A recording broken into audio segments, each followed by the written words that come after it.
Welcome बच्चों। तो आज हम लोग शुरू करने जा रहे हैं हमारा अगला चैप्टर। नाम है वर्क एंड एनर्जी, और इसी के बारे में आपको बेसिक इन्फॉर्मेशन देते चलेंगे। बढ़ाते हैं हमारे चैप्टर को आगे। तो इनको तो आप पहचानते ही हैं, और अगर नहीं तो ज़रूर इनके बारे में थोड़ा सा बात कर लेंगे। जेपी जूल, ये हैं हमारे पहले साइंटिस्ट जिन्होंने हमें हीट से रिलेटेड बहुत सारे इन्फॉर्मेशन दिए हैं।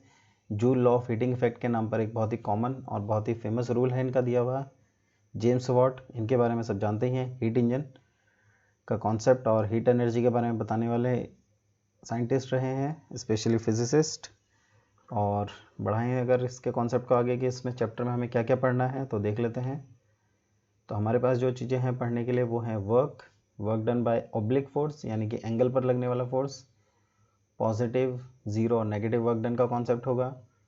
Energy, potential energy, kinetic energy, power,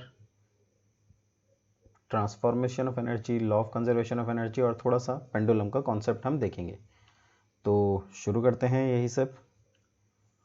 सबसे पहले कॉन्सेप्ट आता है हमारे पास वर्क डन का। तो बेसिकली वर्क है क्या? आप सुबह से लेकर शाम तक ढेर सारा काम करते हैं, बट फिज़िक्स की लैंग्वेज में वर्क डन किस तरीके से आता है देखेंगे इसको। जैसे कि सपोज़ एक हॉर्स कार्ट, जिसमें हॉर्स कार्ट को पुल कर रहा है आगे की तरफ, तो ये फोर्स लगा रहा है। अगर हम यहाँ पर फोर्स की बात करें तो ये आगे की डायरेक्शन में फोर्स लगा रहा है। यहाँ पर इसने कुछ फोर्स लगाया है, और इस फोर्स की वजह से कार्ट अपनी जगह से डिस्प्लेस हो जाती है। तो डिस्प्लेसमेंट की जो डायरेक्शन होगी वो फोर्स वाली ही डायरेक्शन में होगी। एक केस ये है हमारे पास, a horse pulling a cart does work. F और एस का रोल रहेगा फोर्स और डिस्प्लेसमेंट का, जो हम आगे डेफिनेशन में देखेंगे। Then next, while we are moving over stairs, then over stairs we have to perform some work। किस तरीके से ये मूव करते वक्त, तो बेसिकली अगर आप यहाँ पर भी देखेंगे तो ये डायरेक्शन है हमारी फोर्स लगाने की, और यही डायरेक्शन हमारे डिस्प्लेसमेंट की भी है। तो उसी के कॉन्सेप्ट पर यहाँ भी वर्क डन हुआ है। देन सिमिलरली, अगर एक रोड है और उस रोड पर कोई व्हीकल मूव करता है, तो व्हीकल का इंजन, इस कार का इंजन यहाँ पर वर्क करवा रहा है। तो ध्यान देंगे यहाँ पर भी फोर्स आया है F, और उसने व्हीकल को डिस्प्लेस किया है S डिस्प्लेसमेंट पर। तो सब जगह F और S का रोल चल रहा है। An engine of moving vehicle does work. Similarly अर्थ पहचानते ही हैं आप, इसके फील्ड में अगर कोई बॉडी आ जाती है ग्रेविटेशनल फील्ड में, तो ये उसे अपनी तरफ फोर्स लगा रखकर अट्रैक्ट करती है। जैसे कि खींचा इसने से, तो फिर से डाउनवर्ड डायरेक्शन में ग्रेविटेशनल फोर्स था, और यहाँ पर भी फिर से आप समझ ही रहे होंगे, यहाँ भी डिस्प्लेसमेंट ने अपना रोल प्ले किया है। तो basically a body dropped from certain height falls towards the earth, and it indicates that the earth exerts a force of attraction called gravity और ग्रेविटेशनल फोर्स। तो the gravitational force does work in pulling the body towards itself. और फिर हम यहाँ से अब definition पर आते हैं। Work is said to be done, ये हमारी डेफिनेशन आ रही है। क्या है डेफिनेशन बाय कॉन्सेप्ट? तो work is said to be done scientifically, आप ये साइंटिफिकली वर्ड नहीं भी लिखेंगे तो भी चलेगा। Work is said to be done when a force applied on a body produces motion, यानी कि डिस्प्लेसमेंट इन इट। जैसे एक टेबल है, उसके ऊपर एक ब्लॉक रखा है, और इस ब्लॉक पर जब हम फोर्स लगाते हैं तो ये इसमें कुछ डिस्प्लेसमेंट क्रिएट करता है। मोशन आया है, डिस्प्लेसमेंट आया है F, और S का रोल है यहाँ पर, F और S दोनों का रोल है। और इसी के बेसिस पर हम वर्क डन को जो यहाँ पर डिफाइन करते हैं, basically W is equals to, हम यहाँ लिखते हैं, आगे जाकर अभी हम देखेंगे इसको, यहाँ समझाने के लिए आपको बताया जा रहा है फोर्स और जो डिस्प्लेसमेंट है, इन दोनों का हमें प्रोडक्ट कर देना है। तो work done in moving a body is equal to the product of force exerted on the body and distance moved by the body. ध्यान रहे, ये जो डिस्टेंस है ये in the direction of force होना चाहिए, यानी कि ये शॉर्टेस्ट डिस्टेंस डिस्प्लेसमेंट होगा। स्ट्रेट लाइन में ये डिस्टेंस और डिस्प्लेसमेंट सेम होते हैं, ऐसा हम ऑलरेडी पढ़ चुके हैं।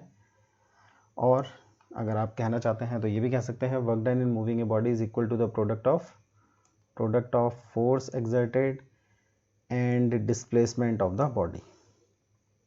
तो work done equals to force into displacement F is into S. तो इसे थोड़ा पॉज करके नोट कर लेंगे, फिर बढ़ाएंगे हम इस कॉन्सेप्ट को आगे। वर्क, इसके बारे में इंफॉर्मेशन है, it is scalar quantity, it can be positive, negative और ज़ीरो, वो सब हम पढ़ेंगे आगे जाकर। नेगेटिव वर्क डन का मतलब ये नहीं है कि यहाँ पर वेक्टर का कॉन्सेप्ट आ गया, ये स्केलर ही है। वैसे हम जनरली जो नेगेटिव बताते हैं वो वेक्टर्स के लिए बताते हैं, बट यहाँ जो कॉन्सेप्ट है वो वेक्टर नहीं है, वो इसके नेचर के बारे में बताता है। जैसे एग्जांपल में देखें तो work done by friction is negative as the displacement is opposite to the friction. Generally negative work done उस केस में आएगा जहाँ पर बॉडी का डिस्प्लेसमेंट फोर्स की डायरेक्शन में नहीं बल्कि उसकी अपोजिट डायरेक्शन में होगा। ठीक है, केसेस हम देखेंगे आगे जाकर।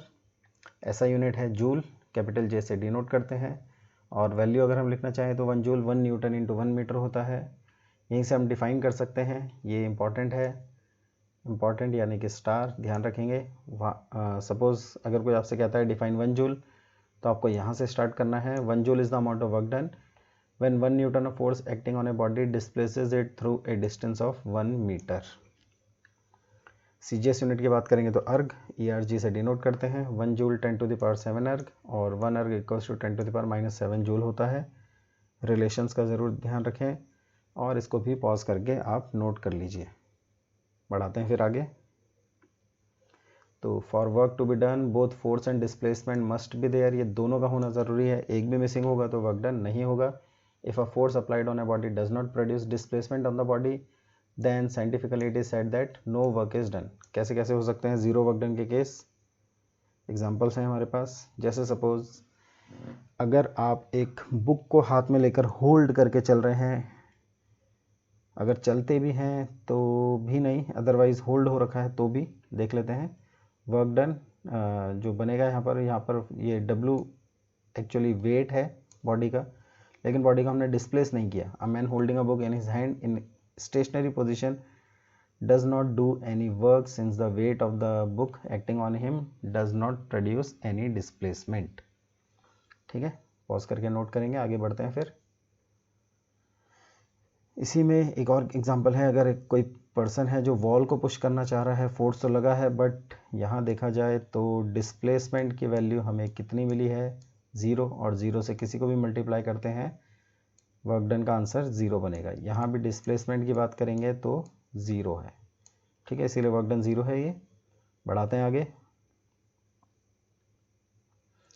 अ man trying to push a rigid and stationary wall does not do work since the force applied by him does not move the wall. ठीक है, कॉन्सेप्ट हम बात कर ही रहे थे, डिस्प्लेसमेंट 0 हो गया।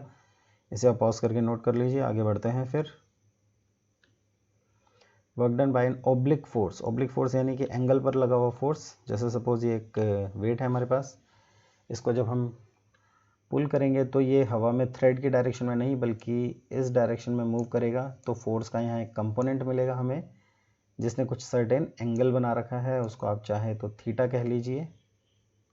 और देखते हैं ये कैसे काम करता है। यहाँ फोर्स से आगे, डिस्प्लेसमेंट आगे की तरफ होगा, एंगल बना है थीटा। तो जो फोर्स की जो वैल्यू हम मूव कराने में यूज़ करने जा रहे हैं वो इसकी एक वैल्यू आ जाती है F cos थीटा से, कंपोनेंट बनता है, ऊपर F sin थीटा इसके वेट को बैलेंस करता है, और फोर्स F इज़ रिजॉल्व का मतलब है ब्रेक हो गया है यहाँ पर। ये रिजॉल्व के मतलब यहाँ पर ध्यान देंगे, रिजॉल्व का मतलब है ब्रेक होना। फोर्स को दो पार्ट में हमने ब्रेक कर लिया है। एक पार्ट है इसका F cos थीटा जो आगे मूव करने में मदद करेगा, और एक पार्ट है इसका F sin थीटा जो वेट को बैलेंस करके रखेगा। तो ये जैसे जैसे आगे जा रहा है डिस्प्लेसमेंट इसमें आगे आया है। Force F sin theta is not actually displacing the body. आप देख लीजिए यहाँ पर F sin थीटा का कोई रोल नहीं है डिस्प्लेसमेंट में। डिस्प्लेसमेंट में जो रोल है वो इस फैक्टर का है, F cos थीटा का। तो यही फोर्स है जो हमें बॉडी को मूव कराने में वर्क कर रहा है। तो हम कहेंगे F sin theta acting in vertical direction does not displace the body in that direction, therefore work done by the F sin theta is 0, यानी कि जो वर्क डन होगा F cos थीटा करेगा। तो F cos theta acting in the horizontal direction displaces the body in that direction, and therefore work done का जो formula है force into displacement, इसमें हम F cos थीटा रखेंगे इनटू S, और एक फार्मूला ये एफ एस कॉस थीटा भी हो जाता है। याद रखेंगे एफ एस कॉस थीटा हमारा एक्चुअल फार्मूला है वर्क डन का। जब थीटा 0 हो जाता है, फोर्स सेम डायरेक्शन में आ जाता है, तो कॉस 0 की वैल्यू 1 हो जाती है। ये थीटा 0 रखने पर कॉस 0 बनेगा, कॉस 0 डिग्री 1 आंसर होता है, इसलिए हम एफ इंटू एस फार्मूला लिख लेते हैं। अदरवाइज हमारा actual formula F S cos theta ही है वर्क डन के लिए। तो इसे अगर आप पॉज करके नोट करेंगे फिर आगे बढ़ते हैं। कॉन्सेप्ट है positive zero and negative work done का। तो work done is positive if the force acting on a body is in the direction of its motion. और एक तरह से हम ये भी कह सकते हैं कि जो एंगल बना है थीटा वो लेसर देन 90 डिग्री होना चाहिए, यानी कि वो एक्यूट रहना चाहिए। अगर एक्यूट भी है, 0 डिग्री नहीं भी है, सेम डायरेक्शन नहीं भी है, एक्यूट भी है, तो भी हमें पॉजिटिव वर्क डन की सिचुएशन मिल जाएगी। खैर अदरवाइज हम सेम डायरेक्शन की बात प्रीफर करते हैं। जैसे एक ब्लॉक, इस पर फोर्स लगा एफ, उसी डायरेक्शन में डिस्प्लेसमेंट, तो F S cos theta, theta 0 degree है, कॉस 0 1 हो जाता है, और एफ इंटू एस हमारा आंसर आ जाता है पॉजिटिव में। Work done is 0 if the force acts on the body in the direction perpendicular to its motion. अगर थीटा 90 बनेगा, अगर थीटा की वैल्यू यहाँ पर 90 डिग्री हो जाती है तो हमारा आंसर सीधे सीधे 0 होगा, क्योंकि cos 90 की वैल्यू हमारी 0 डिग्री, cos 90 डिग्री की वैल्यू 0 होती है। ये ब्लॉक है, फोर्स ऊपर लगा है लेकिन डिस्प्लेस आगे किया, एंगल 90 बन गया है, और वर्क डन में F S cos theta formula, main formula, theta 90 degree है, एफ एस कॉस 90, और cos 90 में ये वाला पार्ट हमें 0 मिल जाएगा, तो वर्क डन 0। तीसरा पार्ट है work done is negative if the force acts on a body is in the direction opposite to the motion, या फिर हम कह सकते हैं कि theta is greater than 90 degree, यानी कि ऑब्ट्यूज एंगल बना हुआ है, तो उस सिचुएशन में भी वर्क डन की वैल्यू आपको नेगेटिव मिलेगी। अदरवाइज -1 ये 180 डिग्री पर हो ही जाता है।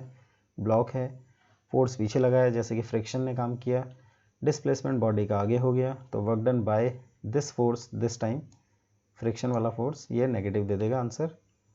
तो एंगल 180 डिग्री है, W is F S cos theta, theta is 180, cos 180 is -1, तो फोर्स नेगेटिव हो गया। तो पॉजिटिव वर्क डन हमने देखा, जीरो वर्क डन का कॉन्सेप्ट हमने देखा, जिसमें एक केस याद रखेंगे, ये आंसर तब भी एप्लीकेबल है जब डिस्प्लेसमेंट 0 होता है, उस केस में भी जीरो वर्क डन मिल जाएगा हमें, उस सिचुएशन को भी ध्यान में रखना है। और तीसरा नेगेटिव वर्क डन का कॉन्सेप्ट, तो इसको अगर आप पॉज करके नोट कर चुके हैं तभी आगे बढ़ेंगे आगे। कुछ एग्जांपल्स देख लेते हैं, जैसे कि work done by gravitational force on a satellite is 0 because the force acts perpendicular to the direction of motion. अगर आप यहाँ पर कहीं भी देखेंगे तो ये यहाँ जैसे 90 दिखा रहा है, यहाँ भी ये 90 दिखाएगा डिस्प्लेसमेंट के साथ, किसी भी जगह पर इसको रोक कर देख सकते हैं वर्क डन 0 ही बनेगा 90 डिग्री की वजह से। इसी तरह से work done by sun on the earth is also 0, angle 90 बनते हुए।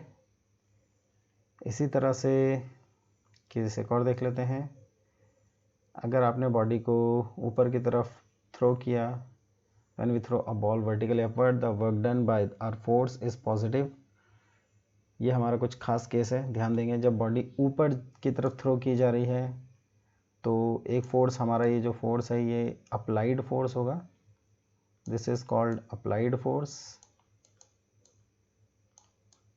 एंड एक फोर्स और है जो यहाँ पर नीचे की तरफ लग रहा है, जिसको हम ग्रेविटेशनल फोर्स कहते हैं, ग्रेविटी।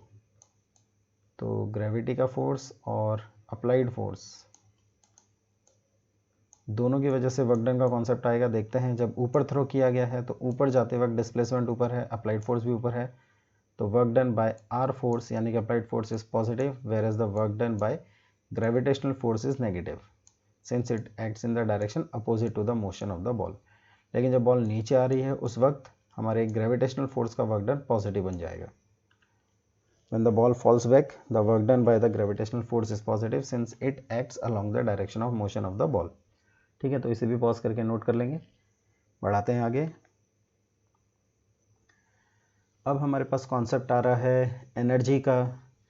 तो एनर्जी का जो कॉन्सेप्ट है इसमें कुछ क्वेश्चंस हम पहले देखेंगे वर्क डन के और उसके बाद लेकर आएंगे। तो ये सब बातें जो होंगी वो आगे की क्लास में होंगी, एनर्जी के कॉन्सेप्ट को हम बढ़ाएंगे आगे की क्लास में। तब तक के लिए टेक केयर, गुड बाय।